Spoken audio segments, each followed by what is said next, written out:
Hello, welcome everyone. Thank you for being here with us. I'm Hadar Susskind, the president and CEO of New Jewish Narrative. In one moment, I will introduce my colleague and our esteemed guest.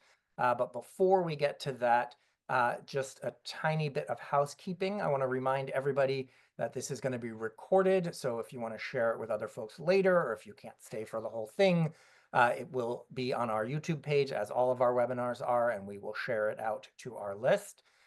Also, if you have questions as we go forward, please use the Q&A button at the bottom of the screen. Do not raise your hand. Do not try to put them in the chat. Use the Q&A button, and we will ask as many of those questions as we can. As always, please try to keep them focused on the topics of our conversation.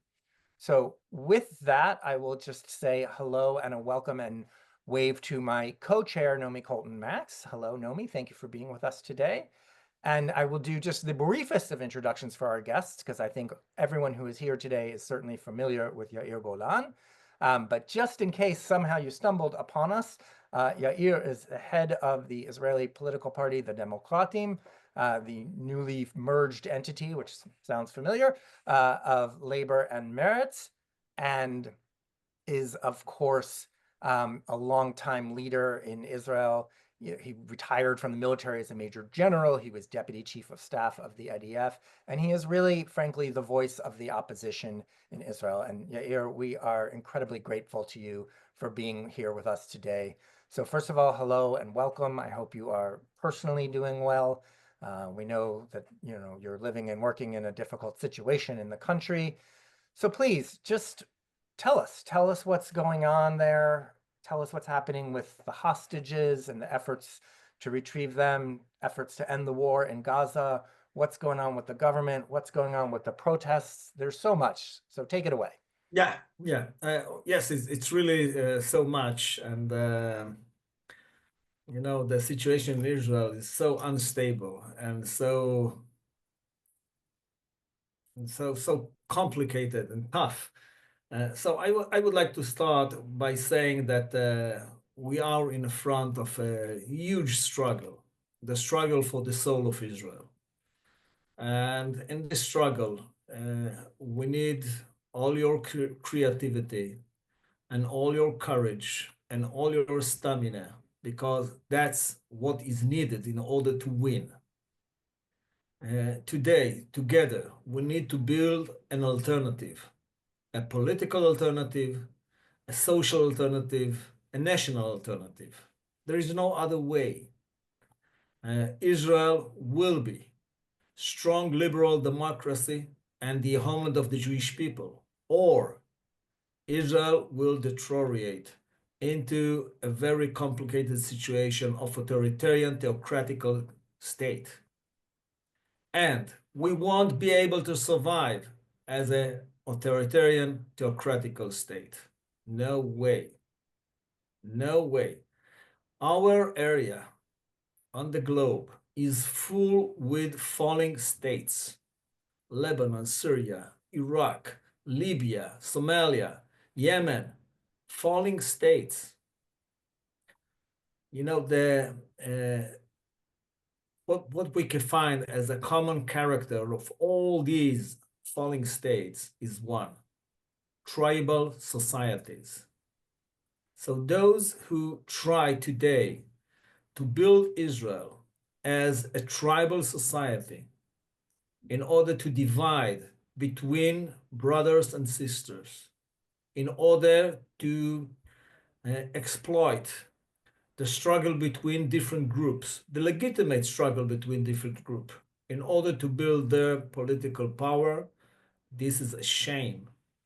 And it has a terrible potential of ruining the Israeli society from the inside. I can tell you one thing which is really important.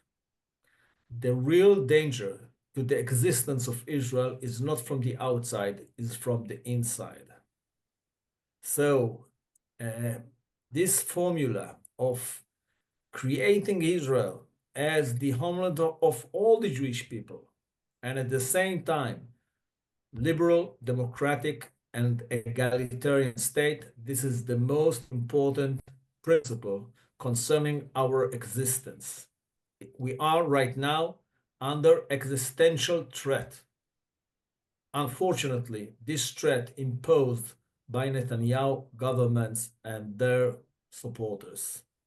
So this is the issue. My main effort today, fortunately, not alone, with many, many others, with a growing camp, with a growing political camp, is one, is to build an alternative. We have no, we neglect, the old saying of, all right, we want to be on the map, we want to influence, we want to show the way and make others to lead. This is over. We want to lead Israel.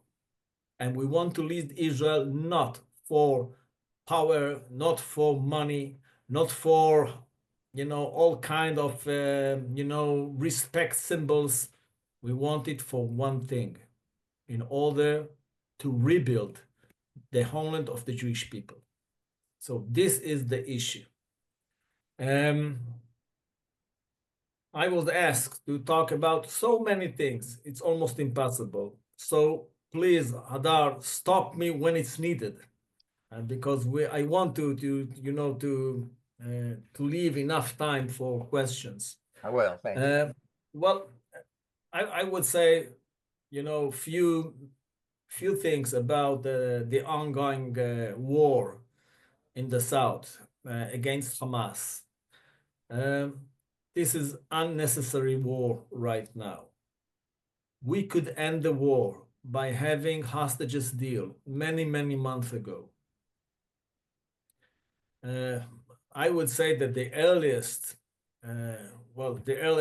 intelligence I have about, having a decent deal with Hamas was around probably April, May last year. So many months ago. So what is needed right now is the following. We need to end the war. We need to bring all the hostages back. We need to start with the most moderate Muslim countries to build an alternative to Hamas inside the Gaza Strip. It's not enough to kill the last Hamas member. That could, this is a mission that won't be able to be ended, in the next generation. So this is not the solution for the situation. What is really needed is to build an alternative to Hamas inside the Gaza Strip. It could be done.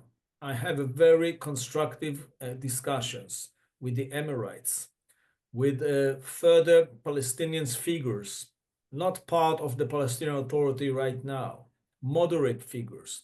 And I can tell you one thing, it is possible to bring Egypt and Saudi Arabia and the United Emirates and Jordan and Morocco and maybe others in order to build an alternative to Hamas inside the Gaza Strip.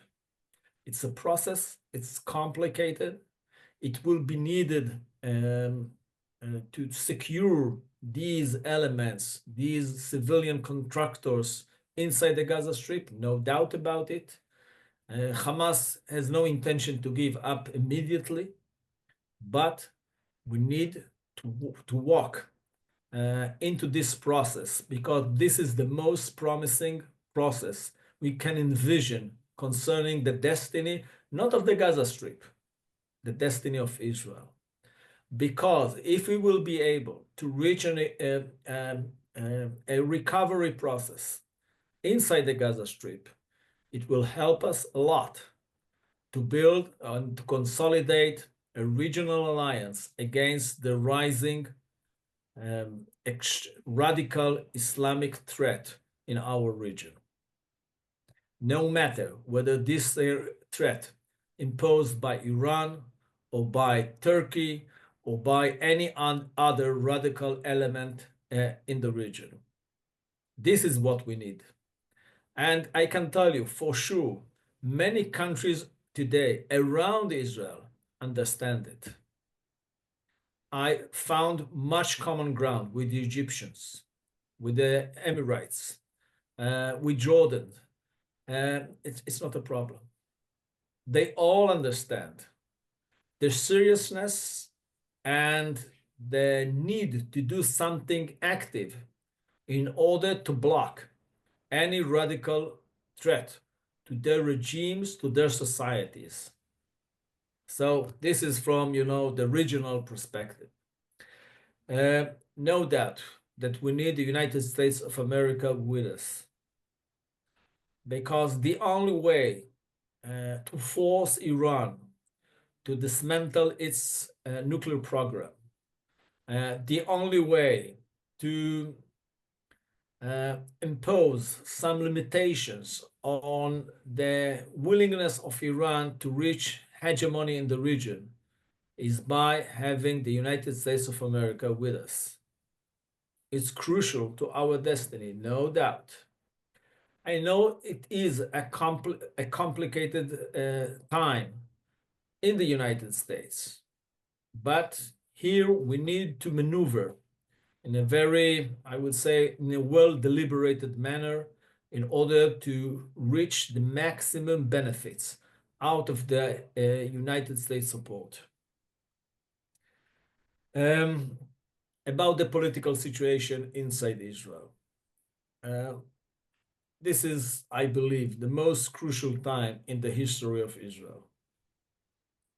In a way, concerning the internal struggles inside Israel, maybe it's like the time before the civil war in America. I have no intention to say that we are going to face a civil war in Israel. I don't see, the mechanism for it inside Israel. But I mean, concerning the seriousness of the situation, we are in the most crucial time in the history of Israel since 1948. No doubt about it. And therefore, we need to work in all possible arenas in order to block this government.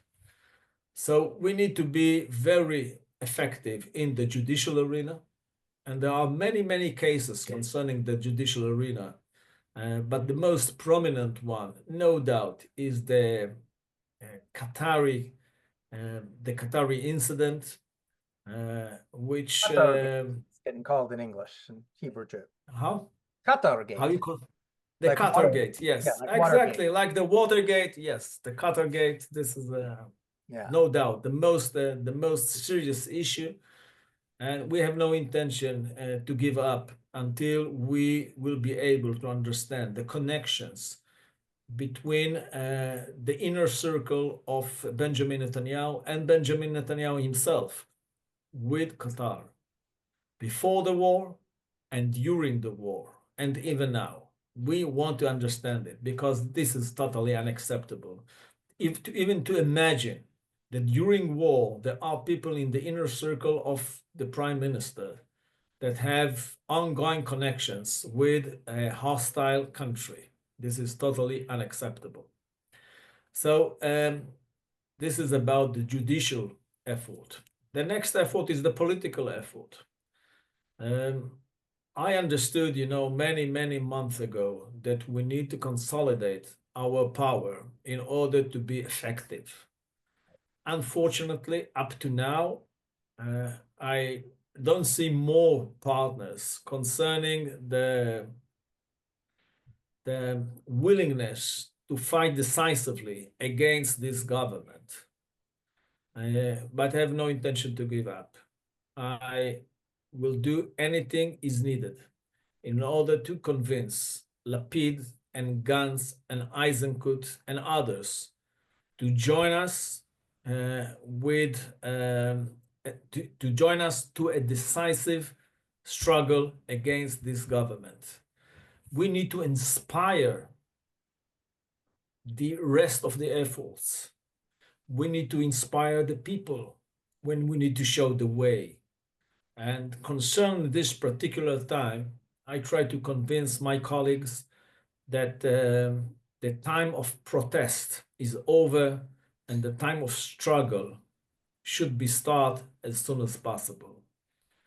That's a very good line, by the way. Yeah. I mean, it's different. Go ahead. Yeah. The difference between protest and struggle is the following. The basic assumption behind protest movements is that no one is hearing us, so we need to shout loud. In this case, it's not about hearing us. They do hear us, they ignore us, and therefore we need to fight and we need to paralyze this government and we need to force them to ask for new elections as soon as possible. It's very complicated and hard process. But this is something we need to cope with, and for me, it's absolutely clear. And the third arena, I consider it as the most important one, is the popular arena or the public arena. In this case, it's not enough to protest during weekends. In most cases, in Saturday night, gather together and we protest, marvelously. But this is not enough. It should be done all week long. We should use all our judicial rights. So we need to strike and we need to protest and we need to eliminate any sign of cooperation with this government. So this is the overall situation right now in Israel. From my former professional aspect, I have to say that it's a very frustrating situation because we gain, tremendous achievements concerning the war against Hezbollah and against Shiite militias in Syria, against the Houthis in Yemen, and of course against Hamas. We gain, marvelous achievements concerning the direct struggle with Iran. Almost unbelievable. Unfortunately, we did nothing with these military achievements. And there is no political and national vision what to do next. In what a way Israel has this, plan, the strategic plan to take all these military achievements and make out of them a better security situation for Israel. I have my own plan, and you can understand that the key factor is having hostages deal as soon as possible. The key factor is ending the war as soon as possible. That's what we should do as soon as possible. Thank you. So Yair, let me jump in right there. First of all, let me say there are lots of questions coming in. You've inspired, and they're just a flood. So we'll get to some of them, but I want to just pick off from the last few things that you said. You talked about, we need to move from protest to struggle, and we need to find ways to change and elections, and also just exactly right now about the hostages. We also know that in the last few weeks, there's been letters from different parts of the military and police officers saying we must bring the hostages back and we must end the war. And you also just said that we've known since May that there was this deal on the table. What can we do? What can you do? How is we going to make all of this happen? And why are they just stopping it? Oh, all right. This is probably the most important question right now. And thank you. Look, you have mentioned the officers' letters from different corps, reserve corps in the IDF. This is a move that has, much potential and much influence because the chief of staff does understand that without the reserve corps, he can do nothing. The government understands it. So this is just an example, and we need to be creative and we need to be with much courage in order to move forward. There are, unfortunately, enough people in Israel who still don't understand the severeness of the situation. they still think in terms of, regular political problems. This is not a regular political problem. It's about saving Israel. And therefore, we try to convince as possible people. And I think that in a way, one, perspective to look at it and to do something constructive is from these reservists. We try to convince the Histadrut, the labor union, that we need to do something together. We try to convince others, like mayors and regional committees, leaders, that we need to do something together. I try to convince the kibbutzim that we need to do something together and can do much, and they can do more, no doubt. So it's about organizing the civil society, the public, in order to move forward with more and more pressure on this government. It won't be happen, by days or even weeks. It's a matter of a process. It will take time, but hopefully we will be more and more effective from day to day, from week to week. So I want to follow up on that. And we got a number of different questions about really that all relate to the election, about how stable is the current coalition and the government? Do you think that there are factions or peoples in there who might be willing to step out and pull it down? And also somebody asking, and I'm going to tweak this. I'll tell you, they were asking that if the elections were held now, how many seats do you think you would get? The elections aren't going to be held now. So I'm going to skip that and say, when the election comes, the recent polling I saw had you as the third largest party. So I would say, what else do you think we can do between now and when those elections come to keep your momentum building?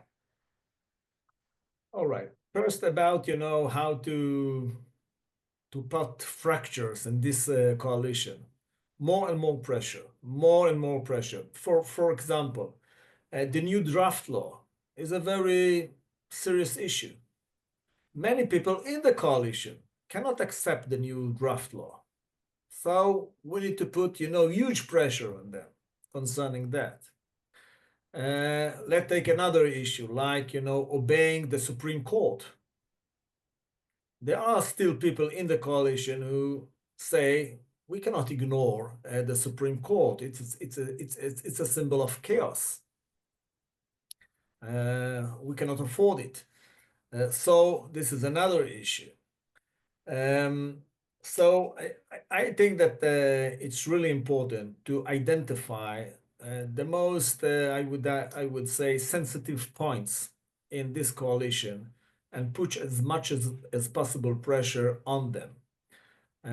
This is another reason why we need to coordinate the efforts of the opposition together. And that's another reason why I call for this mechanism of cooperation between the different parties in the opposition in order to be more effective. So this is concerning that. Let me ask about you the potential. Yep. Sorry, you asked also about the potential of the Democrats. Sure. In order to be a prominent entity in the next political coalition, we need to gain more than 20 mandates. In latest polls, we had around 14, 15 mandates, even 16, depending on the poll. So it is possible. It's absolutely possible. And I think that all of you has some connections with Israel. And people need to understand that in order to save the Israeli democracy, you need democratic elements. The only democratic party today in Israel is the Democrats. We have this culture of democracy. So we are the only one who are suitable to save the Israeli democracy. I have no intention to say that I'm going to ignore the rest of the elements in the Israeli opposition. Not at all. On the contrary, I think that we need to cooperate and we need to work together. But I think that we should be the entity that lead the alternative for this terrible government. So the meaning of that, the practical meaning of that, is more than 20 mandates. Right. All right. So, Nomi, excuse me 1 second. I have a quick follow-up on this before we change. You know, Yair, you said, I think twice, talked about reaching out to Lapid, to Eisenkot, to others about cooperating. What kind of responses have you gotten to that outreach? You know, I have no intention to mention, you know, the names, but I would say that we still have a process, you know, and we still need to, we have a process ahead and we need to work very hard. I'm going to have more discussions with some prominent figures in order to convince them next week. Right now, you know, it's during Passover time, so it's more complicated. But next week, I'm going to fulfill my mission in order to talk with other figures and to convince them that we need to move forward. I believe that all is needed is to find one partner, and by doing that, we will move the process in a positive direction. Right. so I'm going to ask a question that's going to hit on either side at the same time. The first is that I have a few questions that have come from people saying, what about the fact that the rising Orthodox Kahanis theocratic group in the country is there, and how can you compete with those numbers? And then one of the ways that people are asking, which would be an answer to compete with those numbers, is what is your positioning on working with Arab parties to be part of a coalition to work within Knesset? Two very important questions. Well, the numbers count, and I can tell you that we are still have you know, the liberal democratic elements in the Israeli society still holds the majority. Yes, the rising power of Ben Gvir, well, this is a huge threat to the cohesiveness of the Israeli society. This is a huge threat on the future of Israel. But we are still strong enough in order to save Israel. So we should not give up, and we shouldn't take, you know, we shouldn't be passive because they tend to be very aggressive. If I take one thing from my former profession, I would say that you win only by attacking, not by defending. So we need to attack. I mean politically, not physically. So this is about the numbers. No doubt, in order to save Israel, we need to work with all Arab parties that are willing to accept the following principle. Israel is the homeland of the Jewish people, free, egalitarian, and democratic state. If you take this, you know, principle as a leading principle, no problem. As an example, I can work with Mansour Abbas easily. So it's not a problem. He's the first to admit, yes, I know, I understand the history of the Jewish people, and I know that Israel was established in order to be a homeland for the Jewish people. But I want one thing: equality. Promise me equality. And I think that promising him equality, it's not for him. It's not for us. It's for all of us. Because this is the way to build a healthy society. This is what we need, healthy society. And you cannot take 21% of the Israeli population, isolate them from the rest of the society, and by doing that, build a healthy society. I condemn any political figure in Israel that says we have no intention to sit with Arab parties in the next coalition. I say the opposite. I want an Arab party in the next coalition. And again, it's not for them, it's not for us, it's for all of us. Thank you. Thank you for the answer, but also for the intent behind it. I'm just looking at the clock, so I'm going to smush two different questions together because they connect in my mind. Unfortunately, we are having a Israeli minister visit us here in the US, in New York and Washington next week. Ben Gvir is coming here for what I believe is his first official state visit, even though he's been a minister for some time. He's bringing with him two people as part of his delegation who have convictions for violence against Palestinians, also against soldiers. And what we're seeing now as a literal official representative of the government of Israel is this messianic and frankly violent voice. How do you think we counter that? And I'm going to actually go back. One of the questions somebody said earlier is Yair Golan speaking to Jewish leaders around the world? So I'm paraphrasing here, but so that they know there's a different voice and they don't just have to follow Bibi. So I put that in there, but that also leads me into the question about occupation.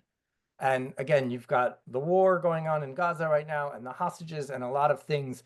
But I think for many of us in our organization, many of us who've been involved in this work for a long time, the occupation remains a central challenge to bringing about that better future for Israel that you're talking about. So tell us, how, if you were leading this next government, how would you address the ongoing settler violence, the expansion of settlements, and the occupation overall? What about the Ben Gvir visit? Well, protest and protest more. We will, I promise. We're on it. You should be extremely vocal concerning this illegitimate figure, a true criminal with 8 convictions, including the support of a terror group. So this is not a person that represents Israel. He should be in jail, not a minister. And we need to say it, and we need to say it loud and clear, with no hesitations. So this is one thing. And concerning the kibush, the occupation, look, I still believe that the best solution for Israel, not for the Arabs, not for the Palestinians, for us, is this two-state solution.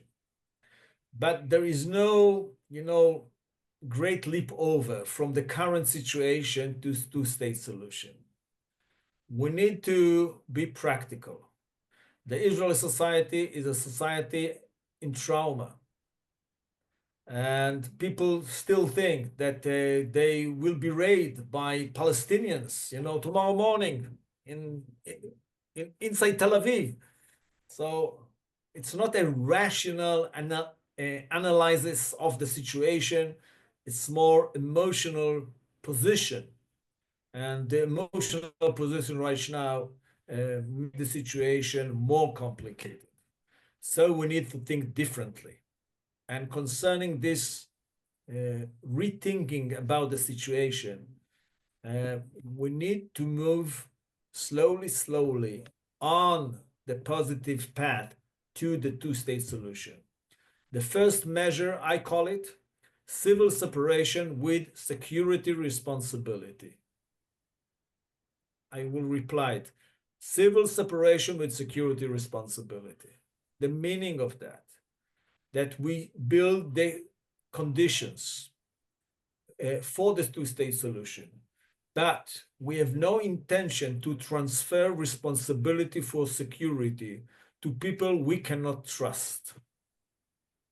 So it's about building a process. I believe this is the only practical measure in order to move forward, in order to save Israel. Israel faces the most crucial question concerning its destiny. Where are we heading? Separation or annexation? In order to save Israel, we need to choose separation. But the way to implement separation is by civil separation with security responsibility. We won't neglect our responsibility for the security of any citizen in Israel unless we will be able to trust them. The success of the peace accord with Egypt and Jordan is a matter of trust. We can trust them. And therefore, we need to build this mutual trust with the Palestinians, and it's a process. Thank you. Actually, Nomi, why don't we just go to your next question, I think. All right. So first part of this is easy. Yair, we're getting lots of questions on how we in the United States, everyone online, can help you. I know the first answer to that. The World Zionist Congress election is currently underway in the United States. Yeah. We have 2.5 weeks left. The Hatikva slate is co-chaired by a New Jewish Narrative, which is the representative here of World Labor, and Partners for Progressive Israel, which is the representative of World Union of Meretz. And so we are you. So can you tell us a little more besides why everyone here should vote for Hatikva, and tell all their friends what else that reads in to convince them in other ways? Well, I think it's absolutely clear, and especially after October 7th, that we are one. The ongoing support of the diaspora, and especially the Jews in the United States of America, is just fantastic. I cannot think about the recovery process inside Israel without so many communities, Jewish communities around the globe. And it's probably the right time to say thank you. Truly, thank you for your ongoing support, and thank you for your commitment and for your efforts and for your much time and energy and money you put inside this project, the Zionist project. Truly, thank you.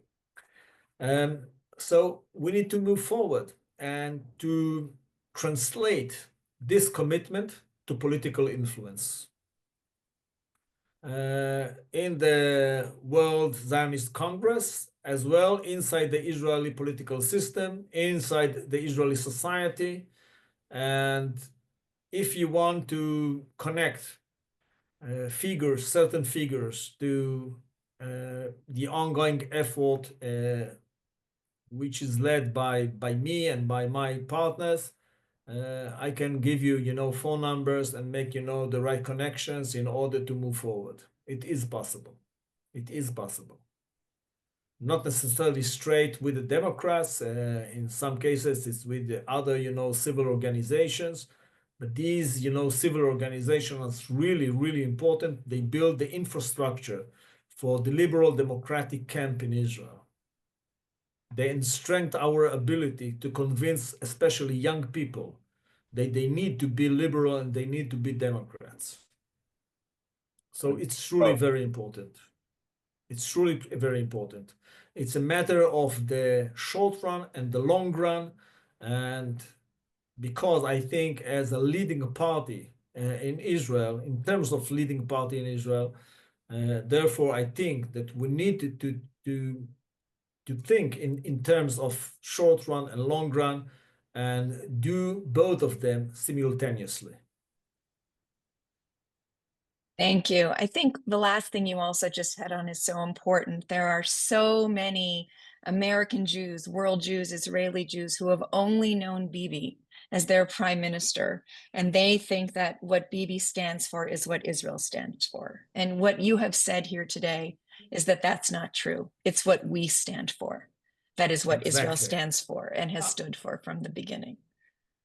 I have one commitment to the very fundamental vision of Israel, according to the Declaration of Independence. And the meaning of that is that Israel, and I'm going to reply it over and over again. Israel is the homeland of the Jewish people. But at the same time, in order to survive, Israel should be democratic, liberal, egalitarian state. No other way. No other way. And so we need to work on it together. And